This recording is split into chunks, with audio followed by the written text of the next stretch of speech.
Assalamualaikum warahmatullahi wabarakatuh. Innal hamdalillah nahmaduhu wa nasta'inuhu wa nastaghfiruh wa na'udzu billahi min syururi anfusina wa min sayyiati a'malina may yahdihillahu fala mudhillalah wa may yudlilhu fala hadiyalah. Asyhadu an la ilaha illallah wa asyhadu anna Muhammadan abduhu wa rasuluh. Allahumma sholli ala sayyidina Muhammad wa ala alihi wa sahbihi ajmain wa ala man tabi'ahu bi ihsanin ila yaumiddin, amma ba'd. Perkenalkan, kami dari kelompok 11 yang beranggotakan saya sendiri, Diki Feryanda, NIM 4219128. Kemudian ada Nisa Al-Fatinah, NIM 4219154. Dan yang ketiga, yang terakhir, Foni Geraldine, NIM 4219160. Pada kesempatan ini kami akan mepresentasikan hasil diskusi kami dengan tema dekonstruksi model ekonomi Islam yang terukur. Pada pembahasan kali ini kita akan membahas tentang yang pertama ilmu ekonomi dan problematikanya, kemudian yang kedua ada teori permintaan dan penawaran, yang ketiga teori ekonomi mikro Islam seperti konsumsi, produksi, distribusi, dan investasi. Yang keempat konsep riba dan efeknya. Yang kelima konsep zakat dan pajak serta multiplier efeknya. Kemudian yang terakhir konsep bagi hasil atau profit sharing dan konsep jual beli. Langsung saja pembahasan yang pertama, yaitu ilmu ekonomi dan problematikanya. Ilmu ekonomi dalam The Penguin Dictionary of Economy merupakan kajian tentang produksi, distribusi, dan konsumsi kekayaan. Di dalamnya masyarakat manusia selain ada aspek konsumsi, definisi ini menyebut objek kekuatan ekonomi, yaitu kekayaan, yang tak lain adalah kekayaan material. Lalu, di manakah letaknya ilmu ekonomi itu? Ternyata letaknya ada pada alokasi sumber daya material. Oleh sebab itu, sasaran kajian ilmu ekonomi adalah alokasi sumber daya dan pilihan yang rasional itu sendiri. Adapun aspek syariah adalah muatan normatifnya. Definisinya itu juga menekankan tidak saja pada aspek pengetahuan, tetapi juga aspek penerangan, dan di sini masuk muatan syariah. Kemudian yang kedua, problem ekonomi Islam dalam pandangan mazhab ekonomi Islam. Yang pertama, mazhab Baqir al-Sadr. Berangkat dari Quran Surat Ibrahim ayat 34, mazhab ini berpendapat bahwa kelangkaan terjadi bukan karena proses produksi yang tidak efisien, tetapi karena ketidakadilan dan terjadi distribusi dimotori oleh Baqir al-Sadr. Mazhab ini menganggap bahwa Tuhan mencukupkan SDA, sumber daya alam, untuk mematuhi kebutuhan dan keinginan manusia secara memuaskan. Problem ekonomi muncul karena injustice, salah distribusi, dan eksploitasi manusia pada alam yang berlebihan. Menurut mazhab Baqir al-Sadr, masalah ekonomi muncul karena adanya distribusi yang tidak merata dan adil sebagai akibat sistem ekonomi yang membolehkan eksploitasi. Dalilnya, sungguh kami telah menciptakan segala sesuatu dalam ukuran yang tepat-tepatnya. Surat Al-Qamar ayat 49. Kemudian yang kedua, ada mazhab mainstream. Berdasarkan surat Al-A'raf, ahli ekonomi Islam dan modern saling mendukung konsep tentang problem ekonomi, meliputi kelangkaan dan keinginan tidak terbatas.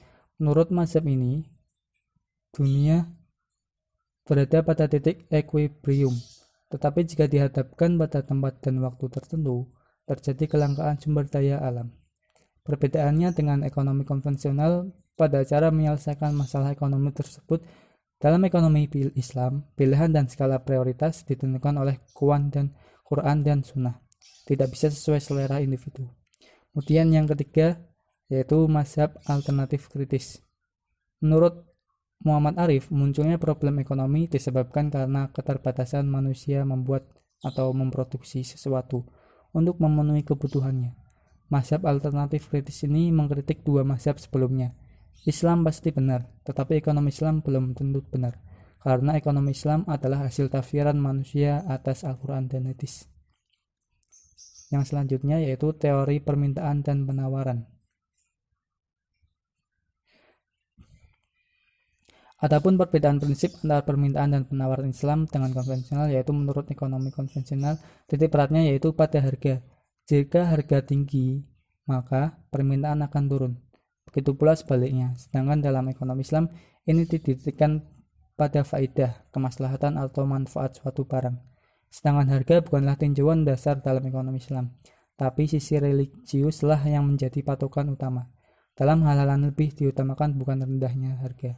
Pandangan ekonomi Islam mengenai permintaan, penawaran, dan mekanisme pasar ini relatif sama dengan ekonomi konvensional, namun terdapat pada batasan individu untuk berperilaku ekonomi yang sesuai dengan aturan syariah.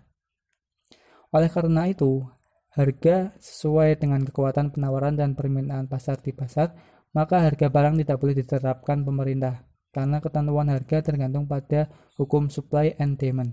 Namun demikian, ekonomi Islam masih memberikan peluang pada kondisi tertentu untuk melakukan investasi harga bila para pedagang melakukan monopoli dan kecurangan.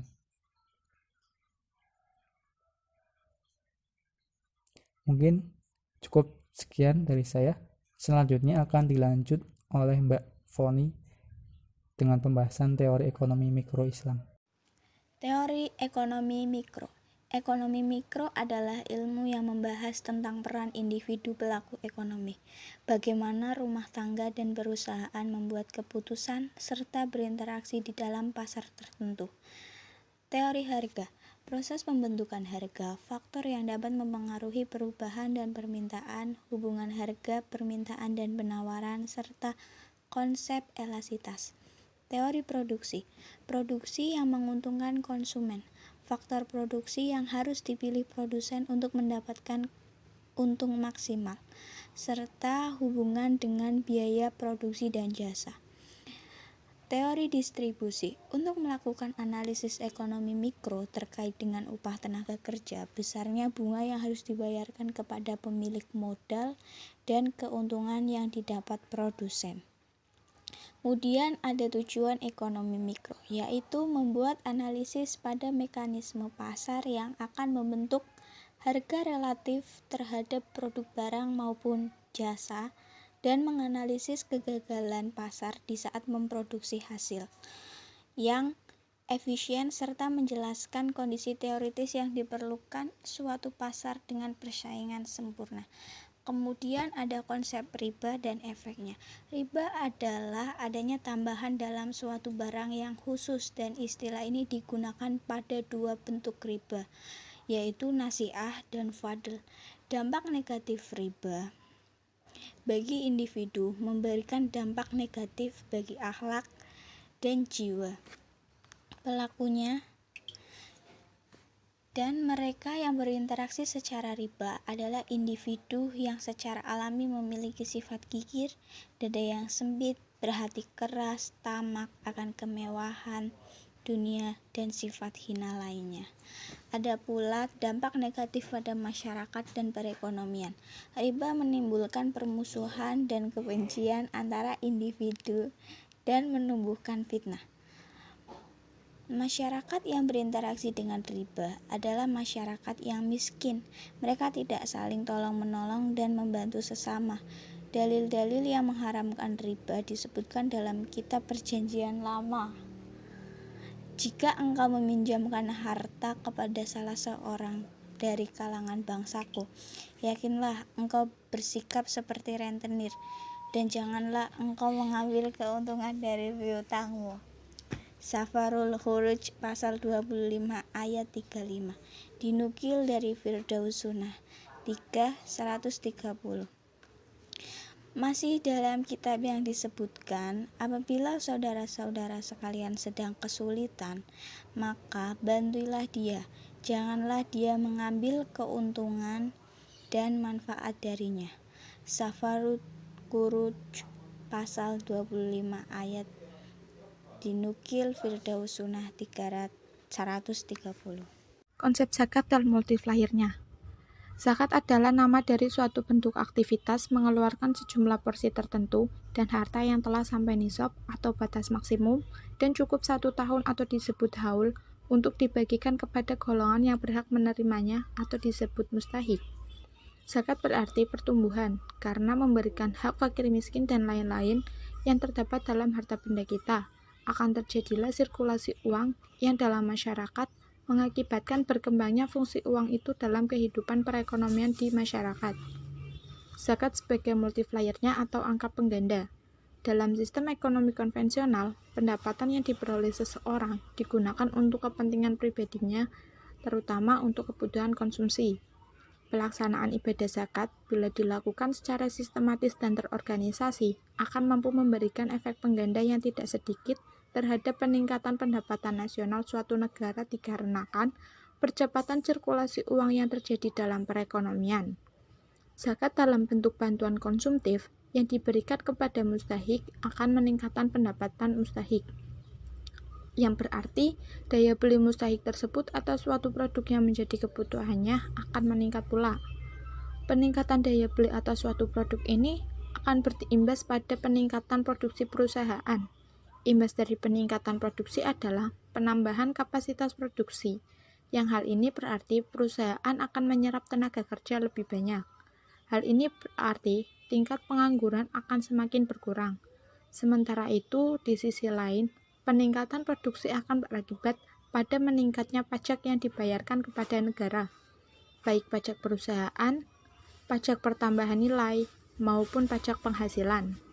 Jika penerimaan negara dari pajak bertambah, negara akan mampu menyediakan sarana dan prasarana untuk pembangunan serta mampu menyediakan fasilitas publik bagi masyarakat.